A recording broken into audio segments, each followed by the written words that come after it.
नमस्कार दोस्तों। वसुधा जब हॉस्पिटल से घर लौटती है तो घर का माहौल उसे पहले से भी ज्यादा भारी और घुटन भरा लगता है, जैसे दीवारों ने भी पुराने राज संभाल कर रखे हों और हर कोना किसी न किसी सच को छुपा रहा हो। घर में एंट्री करते ही वसुधा को महसूस होता है कि सबकी नज़र उस पर टिकी हुई है, लेकिन कोई भी खुलकर कुछ कहने की हिम्मत नहीं कर रहा।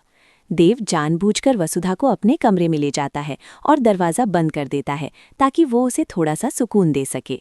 वसुधा कमरे के शीशे में खुद को देखती है और पहली बार अपने चेहरे पर कमजोरी के बजाय एक अजीब सी सख्ती महसूस करती है। वो देव से कहती है कि अब वो किसी के डर से चुप नहीं रहेगी, चाहे अंजाम कुछ भी हो।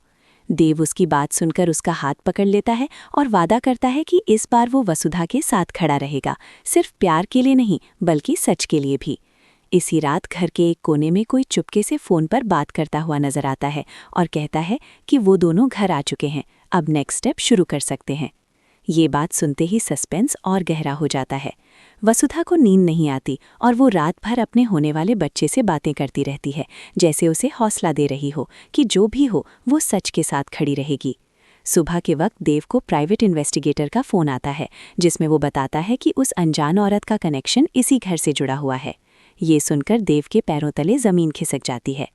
एपिसोड का एंड इस शॉकिंग मोमेंट पर होता है, जहां देव वसुधा की तरफ देखता है और कहता है कि जो हम ढूंढ रहे थे वो शायद हमेशा से हमारे सामने ही था। और कैमरा धीरे धीरे उस घर की पुरानी तस्वीर पर जूम करता है, जहां से इस सारी कहानी की शुरुआत हुई थी।